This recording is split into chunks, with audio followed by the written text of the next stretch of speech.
암호 풀기가 아니다. 당장 행동하라라는 제목으로 하나님 말씀 증거하도록 하겠습니다. 여러분 운전하다가 그 휘발유 경고등이 켜지는 것을 경험했던 적이 있습니까? 뭐 한두 번은 다 있겠죠. 제가 아는 친구 옛날에 그 신학교 다닐 때 그 차를 같이 타고 다녔는데 그 친구 차를 탔습니다. 탔는데 빨간불이 들어왔는데 우기는 거예요. 60km를 더 갈 수 있대. 그래서 그건 너무하다 그랬더니 또 자기 수정하더라고. 30km는 더 갈 수 있대. 그런데 진짜 더 가긴 가더라고요. 근데 뭐 이렇게 긴 거리가 아니니까 뭐 몇 번 거랬는데 한 번은 좀 급한 일이 있어가지고 진짜 중요한 일이 있었거든요. 그래서 혹시 모르니까 꼭 넣고 가자 그랬는데 계속해서 30km는 간다고 여러 번 경험하지 않았냐고. 그러다가 고속도로에서 섰습니다. 이천 양지 가는데 거기서 서가지고 제가 얼마나 고생했는지 아십니까? 그때는 지금같이 뭐 이렇게 전화하면 뭐 누구 오고 그러지 않아가지고 제가 그 마을까지 걸어가가지고 요만한 통 하나 빌려가지고 거기다가 휘발유 받아가지고 그 어떻게 분두지도 몰라서 반은 쏟고 그래가지고 왔던 기억이 납니다. 그때 뭐 손에 완전히 뭐 휘발유 범벅이 돼 있었고 그때 제가 느꼈던 게 뭐냐면 경고등 켜졌을 때는 빨리 주유소 가야 된다라는 거예요. 우리 인생도 그렇습니다. 이게 경고등 켜졌을 때 이게 사인이거든요. 한두 번 이래저래 넘어갈 수 있지만 그거 무시해버리면 크나큰 어려움 가운데 빠지게 된다는 것입니다. 1930년대 뭐 들어봤죠? 그 보험업계에서 나왔던 원칙이라 그러잖아요. 하인리라는 사람이 만든 법칙. 그래서 1대 29대 300. 그러니까 한 번에 대형 사고가 터지기 전에 29번의 작은 사고가 난다 그러죠. 그래도 작은 사고 났을 때만 정신 차려도 대형 사고가 안 나는데. 근데 29번의 대형 사고가 나기 이전에 300번의 사소한 징후가 있다 그러죠. 아무것도 벌어지지 않지만 징후. 그때 캐치해야 되죠. 그러니까 똑똑한 사람들은 300번 징후 있을 때 행동하고 그나마 그래도 또 괜찮은 사람은 29번 작은 사고 날 때 대처하면 크게 어려움은 안 당하는데 이거 다 무시해버리다가 대형 사고 당한다. 이거 뭐 벌써 100년 전 얘기예요. 1930년대 발견한 그 보험업계 원리 아닙니까? 지식이란 게 뭐예요? 이런 거잖아요. 사소한 징후를 깨닫게 되는 거. 이게 지식이죠. 그 다음에 작은 경미한 사고에서 얻는 어떤 경고등 같은 의미. 이게 지식이잖아요. 그러니까 가짜 지식은 뭐냐면 지식이 지식에서 머무는 거예요. 이래도 피할 수 있어. 이래도 별 문제 없어. 확률적으로 별거 아니야.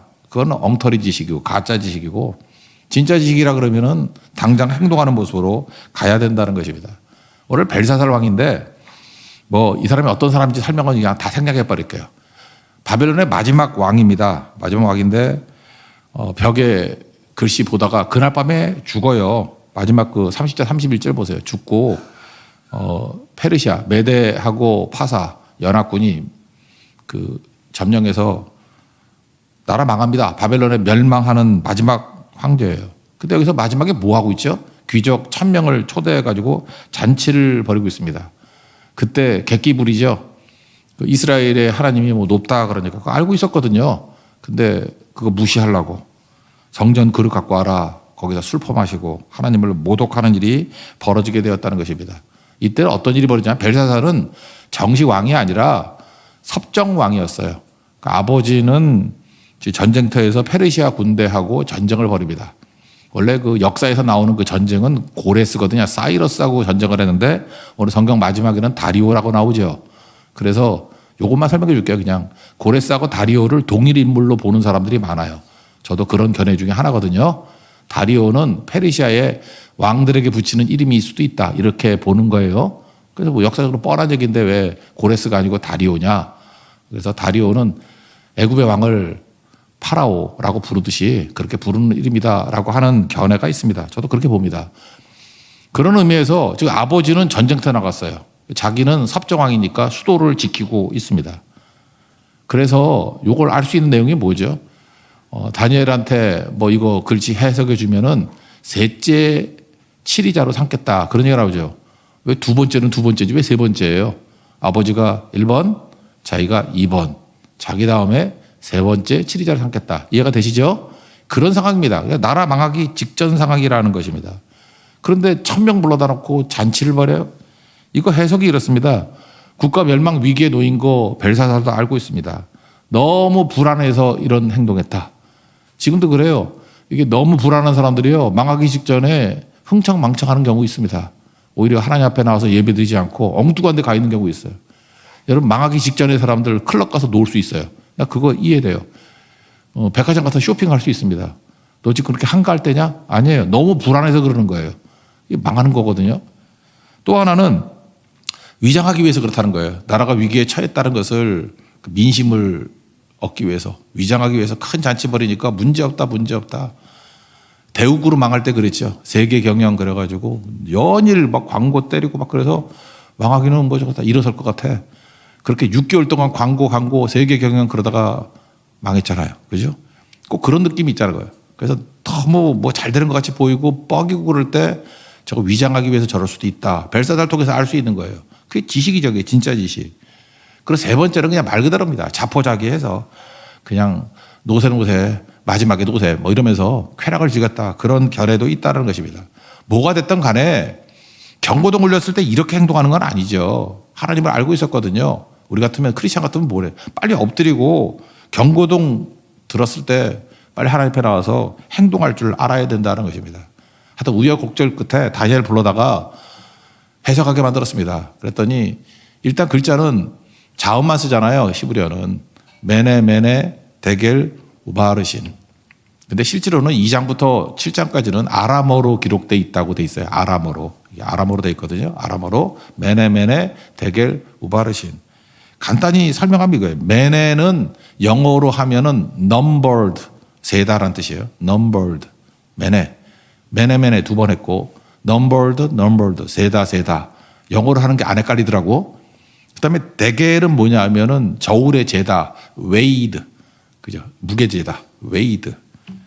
그다음에 우는 그리고의 and 바르신은 페레스라고도 읽을 수 있는데 바르신 이건 나누어지다 divided. 그러니까 메네 데겔 우바르신은 굳이 영어로 그대로 설명한다 그러면 numbered 그다음에 weighed 그다음에 우는 and거든요. and divided. 그러니까 세 단어예요. numbered, weighed, divided. 그러니까 무슨 뜻입니까? 그냥 뭐 해도 되겠죠. 세어봤더니 이제 끝이야. 저울에 올라봤더니 너는 심판이야. 그래서 망했다는 거죠. divided, 나누어졌다는 거, 찢어버렸다는 거, 쪼갰다는 거 아니에요. 망했다. 그러니까 뭐 간단한 얘기죠. 너 오늘 망했어. 그런 뜻이라고요. 오늘 성경의 해석은 뭐라고 돼 있죠? 25절 보니까 글자는 이것이니 메네 데겔 우바르신. 첫 번째 메네를 해석하죠. 메네는 하나님이 이미 왕의 나라 이 시대를 세워서 요거죠. numbered. 그것을 끝나게 하셨다. 이게 세 보니까 축적이 돼가지고 너는 이제 끝이야. 그랬다는 거예요. 데겔은 뭐예요? 데겔은 웨이드죠. 웨이드. 데겔은 왕을 저울에 달아보니 부족함이 보였다 함이라. 재봤더니 너 부족해. 너 끝이야. 그런 거죠. 이게 저울에 잰다 그러니까 하나님의 저울에 우리도 다 올라가게 되는 거죠. 저울 그렇게 뭐 옛날 그 아재 개그 생각나네. 어떤 전자저울이 처음 나왔을 때랍니다. 이렇게 인공지능으로 알려주는 거래요. 어떤 분이 올라갔더니 50kg입니다 나오더라고요. 50kg면 안 무거운 거죠? 50kg입니다. 그랬더니 어떤 아줌마가 올라갔대요. 그랬더니 90kg입니다. 그럴 줄 알았더니 한 사람만 올라가세요. 그래. 갑자기 그 생각이 나네. 예. 뭐 그런 거예요. 그죠? 히브리서 4장 18, 13절 보면 우리도 하나님의 저울에 올라갈 때가 있잖아요. 지으신 것이 하나도 그 앞에 나타나지 않음이 없고 우리의 결산을 받으실 이의 눈앞에서 벌거벗은 것 같이 드러나리라. 우리도 주님의 저울에 올라가게 됩니다. 우리 뭐 저울에 올라가는 거 부끄러운 분들이 있잖아요. 너무 무거워서. 근데 우리 죄짐이 너무 무거워서 거기 올라갈 날이 있다고요. 그리고 하나님의 기준에 부족하다. 이렇게 평가받을 일이 있다고요. 우바르시는 페레스거든요, 원래. 왕의 나라가 나누어졌다. 그래서 망했다. 그런 뜻이라는 것입니다. 실제로 30절에 보니까 그날 밤에 갈대왕 벨사살이 죽임을 당하고 이 사건 이후에 죽었다는 거예요. 그러니까 하인이 벌주와 똑같은 거죠. 그렇게 사소한 징후 300번, 그 다음에 경미한 사고 29번, 그리고 죽잖아요. 우리 인생도 이렇다는 것입니다. 그래서 하나님께서 우리에게 주신 지혜가 뭐냐 하면은 하루아침에 벌어지는 게 아니라는 거예요. 그러니까 넘버도 세라는 거예요. 뭘 세요? 사소한 징후 300번을 세라는 거예요. 이거 300번이 나왔네. 큰일 났네. 또 뭘 세라는 거예요? 29번의 작은 사고 세라는 거예요. 이거 다 무시해버리니까 넘버도 한 방에 가버리잖아요. 그러니까 우리 수세는 지혜. 그래서 우리가 모세도 그렇고 다윗도 그렇고 하나님 주신 지혜가 뭐냐? 숫자 세는 거예요. 숫자 세는 거. 내가 이제 얼마 남았나? 하나님 앞에 설 날이 얼마 남았나? 이게 지혜라는 거죠. 시편 90편 12절. 우리 날 계수함을 가르치사 지혜로운 마음을 얻게 해 주십시오. 모세가 쓴 시편이잖아요. 시편 90편. 날 계수함을 알게 하사 지혜로운 마음을 얻게 해달라요. 다윗도 그랬죠. 시편 39편 4절 보니까 여호와여 나의 종말과 연한이 언제까지인지 알게 하사. 그 끝을 알게 해달라는 거예요. 내가 나의 연약함을 알게 하소서. 얼마 안 남았습니다. 그런 거죠. 어제 문홍준 집사님께서 소천하셨습니다. 물론 예정하고 있었던 거죠. 저는 그 임종실에 들어갔을 때 만나지 못했어요. 난 그저 우리 민 목사님 항상 어려움 나가는데 제일 먼저 달라가시는 분이라서 민 목사님이 부럽기도 한데 거기서 마지막 임종 예배도 드리고 또 고백도 받고 또 하나님 앞에 신앙 고백도 하게 했습니다. 참 훌륭한 거라고 생각해요. 근데 제가 볼 때 문홍 집사님 자신의 종말과 연한을 알고 계셨다고요. 그래서 제가 미리 설교 준비했어요. 디모데 후서 4장 6절부터 8절까지 이분 돌아가시면 벌써 몇 년 전부터 준비했어요. 문홍 집사님은 이 본문 갖고 설교할 거야. 이 본문 갖고. 제가 한 25년쯤 전이라고 생각하는데 이전교회 있을 때 특별 새벽 기도였어요. 이렇게 나오셨는데 그때도 다리가 불편하셨거든요. 근데 이렇게 무릎 꿇으면 무릎을 못 꿇으셨어요. 다리가 아파가지고. 그래서 평생 그 택시 운전을 하셨잖아요. 그래서 그런지 다리가 약해졌다고. 그래서 의자에 앉으셔도 되고 서서 해도 된다는데 굳이 무릎을 꿇으시더라고. 근데 뭐 엄청 고통스러워 하는데 그때 헌신한 게 그거예요. 내가 체력이 되는 한 죽을 때까지 새벽 기도 자리 떠나지 않겠다고. 이전 교회, 우리 교회 와서도 제가 볼 때 뭐 병원에 간 거 입원한 거 빼놓고는 거의 다 나오신 것 같아요. 나중에는 지팡이 짚고 나중에 뭐라 그러죠? 이렇게 뭐 끌고 다니는 거. 그죠? 뭐 카트 같은 거 밀고 다니시지. 그거 갖고 걔 나오시고 그러잖아요. 제가 어저께도 그 가족들에게 그런 얘기를 했어요. 그 아버지 그 자리에 있지 말고 그 자리 지키라고. 저는 문 집사님 보면서 느꼈던 게 뭐냐면은 거기 디모데 후서 4장 6절 보니까 전제와 같이 벌써 부어지고 전제가 뭐예요? 양 잡을 때 목 딱 따면 피가 확 쏟아지는 거잖아요. 재물처럼 사신 거예요. 재물처럼. 내가 볼 때 그분은 뭐 이렇게 흘리는 게 많아. 그분도 저같이 대머리잖아요. 근데 저하고 다른 게 뭐냐면 열이 많으신 대머리야. 저 안수 기도할 때 힘들었어요. 너무 뜨거워서. 그렇게 머리를 대면은 딱 대면은 끈적끈적하게 이만큼 묻어 있어. 그리고 뭐 이렇게 진액이 나오고. 난 그래서 문홍 집사님 생각할 때 저분은 땀, 눈물, 피까지도 이제 전제 막 쏟아붓는 무슨 몸에 액체가 많아요. 하나 쏟아붓고. 전 그런 생각했어요. 재물같이 사신 분이라고. 우리도 인생에서 제일 중요한 게 재물같이 사는 거죠. 거기 보니까 떠날 기약에 가까웠다. 제가 몇 번 설명했죠. 아날루시스라는 단어인데 떠날 기약, 떠나다. 이거 세 가지 의미가 있어요. 주석에 보면 아날루시스. 멍에를 벗다. 그러니까 소가 일하고 난 다음에 밤에는 멍에를 빼잖아요. 그러니까 우리가 이 땅에서 충성스럽게 일을 했어. 멍에를 메고 주와 함께 멍에를 맨 인생을 살았다고. 이제 멍에를 벗어요. 그게 천국 가는 거예요. 떠날 시각. 그 다음에 또 천막을 거뒀다는 거예요. 이 땅에서는 장막 인생을 하잖아요. 나그네 같이 천막 치고 살았는데 이제 천국 가면 요한복음 14장에 나오잖아요. 내가 너희들 위해서 저택을, 맨션을 준비하고 있다고. 우리 천막 생활 끝나는 겁니다. 이제 영원한 나의 집이 있습니다. 그게 죽음이고요. 그 다음에 세 번째 뜻이 뭐냐면 밧줄을 거두어서 닻을 이렇게 들어가지고 항해를 한다. 그런 뜻이에요. 항해한다. 그러니까 새로운 항해가 시작된 거죠. 주님 앞에 가는 거죠. 이런 취지로 번역한 게 NIV 성경이 departure라는 단어를 썼어요. 그래서 이걸 뭐라고 설명했냐? The time has come. 시간이 왔다. For my departure. 출발할 시간이 왔다. 우리 비행기 탈 때 그 출발할 때 있잖아요. 보딩 타임 있고 디파처 타임 있잖아요. 출발 시간. 디파처. 이제 날아간다고요. 배 떠난다고요. 그래서 죽음은 끝이 아니고 새로운 항해, 새로운 비행이 시작된 겁니다. 영혼을 향해서, 천국을 향해서. 저는 옛날 개역 한글판 해석이 훨씬 좋다고 생각하는데 떠날 시각이 다가왔다. 그러니까 뭐 영어 쪽을 따른 것 같아요. The time has come. 시간이 왔다. 타임으로. 그런데 원문에 좀 가깝게 번역한 것이 저는 옛날 개혁 한글파이라고 생각합니다. 지금은 시각이라고 번역했는데 지금은 개혁 개정파 말고 옛날 성경. 거기는 떠날 기약이라고 돼 있어요. 기약. 약속이라고요. 프라미스라고. 그러니까 약속대로 떠나는 거예요. 우리가 언제 죽죠? 나이 들어서 죽는 거 아닙니다. 건강이라서 죽는 그것도 아니고 주님이 부르실 때 죽는 거예요. 주님 부르실 때, 주 나 부르실 때 떠날 약속이에요. 약속. 떠날 기약. 살아있을 때도 계속 약속 붙들고 사셨어요. 이제 얼마 남았습니다. 뭐 성경할 때 성경하고 못 갈 때는 또 기도하시고. 우리 인생도 바로 그런 인생 살아야 된다는 것입니다. 이게 되게 중요한 거죠. 하나님 앞에서 우리에게도 재물같이 살아야 되고 그다음에 우리에게도 다 있습니다. 떠날 기약. 떠날 게 아날로시스. 근데 멍청하게도 우리 벨사살은 떠날 기약, 물론 약속도 없죠, 이 친구는. 그렇지만 떠날 시각도 모르고 살았어요. 그날 밤에 죽는 것도 모르고 뭐 셋째 7이자 해준다. 너무 웃기지 않아요? 29절에 셋째 7이자를 삼아주겠다 뭐 상 주고 그러다가 그날 저녁에 죽었어요. 지 죽는 것도 모르고. 지금 상 줄 때가 아니거든요. 자기 영혼을 놓고 준비하고 해야 될 때라고요. 그래서 오늘 이 벨사살의 내용을 통해서 우리가 알 수 있는 게 뭡니까?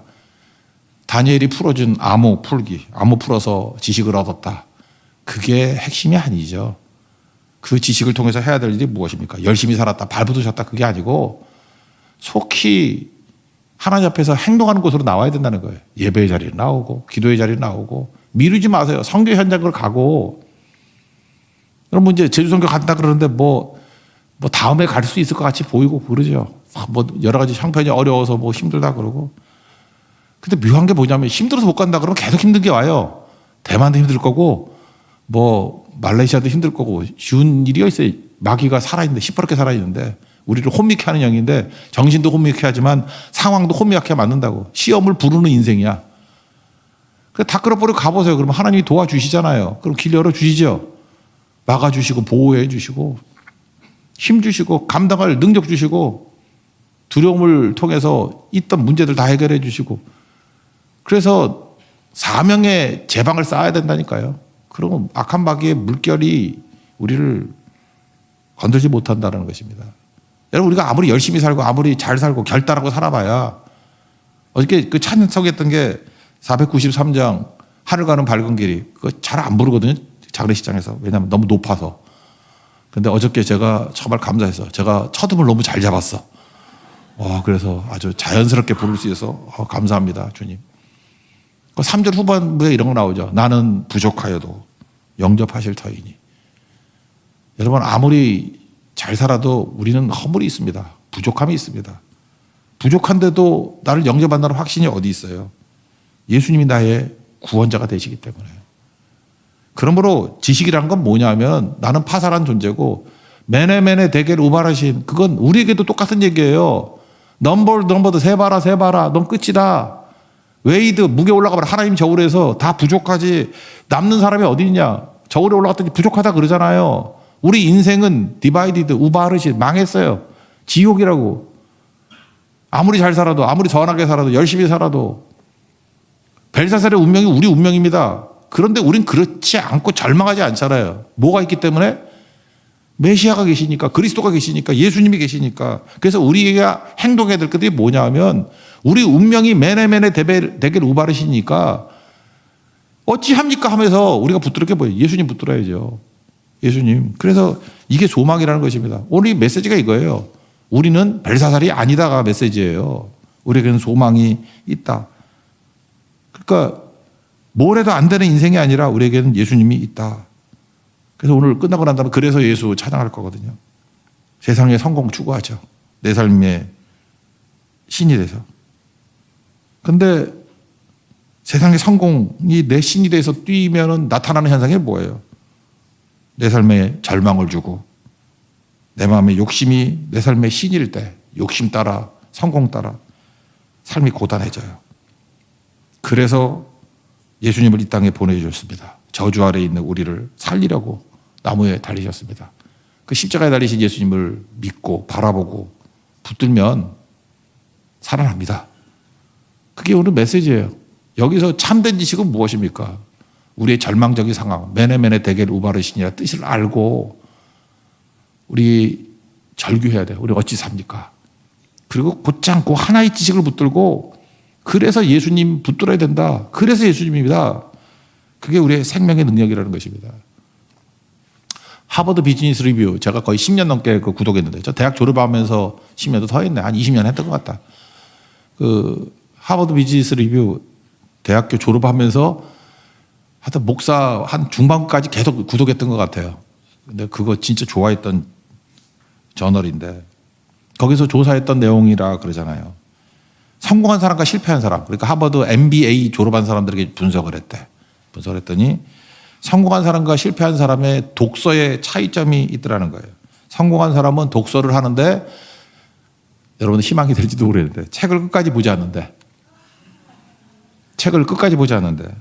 그 뭐냐, 성공하는 사람은 책을 어떻게 보냐면 지식 축적의 도구로 보지 않고 판단력 강화의 도구로 여긴대요. 책 읽다가 내가 어떤 걸 결정을 해야 돼. 그래서 쭉 보다가 결정하는 데 도움이 되는 한 줄 됐어. 그리고 더 안 읽는데요. 학자도 아니고 뭐 다 읽어서 뭐해. 내가 판단할 때 필요한 것들을 딱 붙들고 끝난다라는 거예요. 그죠? 그래서 성공하는 사람들의 특징이 뭐냐면 독서의 목적이 인생을 바꿀 만한 자기 상황을 구원할 만한 한 줄 메시지를 찾는 거래. 책에서 한 줄. 누가 뽑아놓은 거 말고 내가 쭉 읽다가 이 한 줄. 그러면 딱 멈추고 행동한다는 거예요. 독서를 행동의 도구로 쓴다는 거죠. 어떤 지식 축적이 아니라. 예를 들었어요. 워런 버핏. 워런 버핏 같은 사람이 뭐 투자의 대가 아닙니까? 워런 버핏은 그랬어요. 내 성공의 팔할은 독서다. 요것만 딱 읽고 난 다음에 봐라. 뭐 워런 버핏도 책 읽고 독서하는 사람이 다 성공한다. 그러지 않습니까? 그래서 워런 버핏이 읽었다는 책이 뭐냐 맨날 그런 거 뒤지고 찾아보면 나와요. 금년엔 뭐 읽었더라. 뭐 사갔더라. 뭐 이런 거. 무엇을 읽느냐보다 더 중요한 것은 어떻게 읽느냐잖아요. 워런 버핏이 책을 어떻게 읽는지 알아요? 그런 정도가지 않았대요. 자기가 표현하기 그래. 나는 책을 찢듯이 읽었대. 찢듯이. 그래서 책을 찢는 게 뭐냐 그랬더니 책을 이렇게 순서대로 보는 것도 아니고 이렇게 책을 찢듯이 지식을 쌓는 목적으로 책을 읽는 게 아니고 결정을 촉진하는 형태로 책을 읽는다는 거예요. 그러니까 내가 그 뜻이 뭔지 알겠어요. 책을 찢어버린다는 거. 쓸데없는 거 다 버려버리고 요거 찢어가지고 요 내용만 나에게 필요한 것이다. 더 쉬운 거. 요즘에 그 뭐 트럼프하고 난리치는 일론 머스크. 이 사람은 또 책을 해체한다 그러세요. 찢는다나 해체한다나 똑같은 거지. 자기는 우주선 뭐 날리고 그러잖아요. 로켓 과학을 책으로부터 배웠다. 그러면서 일론 머스크가 했던 표현이 뭐냐. 이거 뭐라고 번역해야 되나. 역구성 학습법이라고 해야 되나. backwards learning. 이게 무슨 얘기냐면 이 친구는요 책을 보고 뭘 배우는 게 아니고 결과를 지가 정해놔. 트럼프도 그렇죠. 뭐 결과는 정해놔. 일론 머스크도 그래. 결과는 정해놔. 정해놓고 책에서 필요한 자료를 뽑는다는 거예요. 그러니까 연역적이죠. 결정은 지가 다 해놔. 그 책을 보면서 해체해가지고 자기한테 필요한 자료를 뽑아내는 거예요. 그래서 책 한 권에서 자기가 뽑아내는 지식은 5%밖에 안 된대. 나머지 다 버리고. 제가 이걸 보니까 약간 좀 생각이 나는 게 뭐냐면은 제가 옛날에 그 예스24에 오랫동안 그 서평을 썼었거든요. 하나 쓰면 10만 원 줬는데 하여튼 그거 한 몇 년 썼던 것 같아. 예, 그 서평을. 그랬더니 거기 편집장이 그런 얘기를 하더라고요. 목사님이 서평 쓰는 거는 다른 서평에 비해서 좀 독특한 면이 있어요. 뭐 그러더라고. 그래서 제가 하도 그 칭찬을 많이 해 주시길래 뭔가라고 하면서 그분하고 대화를 나눴던 적이 있어요. 그 서평의 차이점이 뭐냐 하면은 죄송합니다. 제가 자랑 같지만 제가 책을 되게 많이 읽었거든요. 그러니까 어떤 책을 보면은 그 책에 그런 부류의 책들을 뭐 여러 권 읽었으니까 저는 책을 어떻게 보느냐 하면은 다른 책에 있는 내용들은 다 해체해서 버려버려요. 이거 어디가 베꼈구나 다 지워버려. 그러면 그 책에만 있는 독성이 한 10%쯤 남아요. 그러면 다른 책에서 있었던 거나 뭐 중복되거나 베낀 거나 이런 거는 아예 논하지도 않고 그 책에만 있는 독특성, 그거는 다른 책을 읽었기 때문에 거기만 있는 걸 알잖아요. 그것만 논하는 거예요. 이 책은 이런 특징이 있고 이런 새로운 시각을 가지고 있다. 그러니까 달라 보이겠죠. 저도 이거 굳이 말한다 그러면 일론 머스크가 말했듯이 해체하는 거고 워런 버핏이 말했듯이 책을 찢어버리는 거죠. 그러니까 무슨 얘기냐면 책 처음부터 끝까지 다 읽을 필요가 없어요. 그 하버드 비즈니스 리뷰에서 이런 얘기를 해요. 망하는 사람의 특징은 독서할 때 이렇게 한대. 완독한대. 처음부터 끝까지 다 읽고. 두 번째 요약한대. 그리고 세 번째 SNS에 올린대. 그리고 네 번째 자랑질한대. 이게 망하는, 거기서는 망한다 그러다가 가난한 사람의 특징이라 그래요. 혹시 가난하십니까? 책을 완독할 거예요. 꼭 요약을 할 거야. 그리고 SNS에 올려가지고 릴스에 올려가지고 나 이렇게 책 읽었다 자랑질하고. 그러니까 가난하지. 반면에 성공하는 사람들의 특징은 뭐냐 하면 다 읽으면 뭐래. 내가 뭐 학자도 아니고. 읽다가 판단 내리고 결정 내리는 도구로 사용하는 거죠. 거기 그런 말이 있어요. 지식은 축적이 되죠. 그래서 지식을 얻으면 자기 만족이 있어요. 생각보다 지식이 만족이 있어요. 혼자 만족해. 행동은 축적이 안 돼요. 행동이 축적이 되나. 그래서 항상 불편해요. 한마디 요약.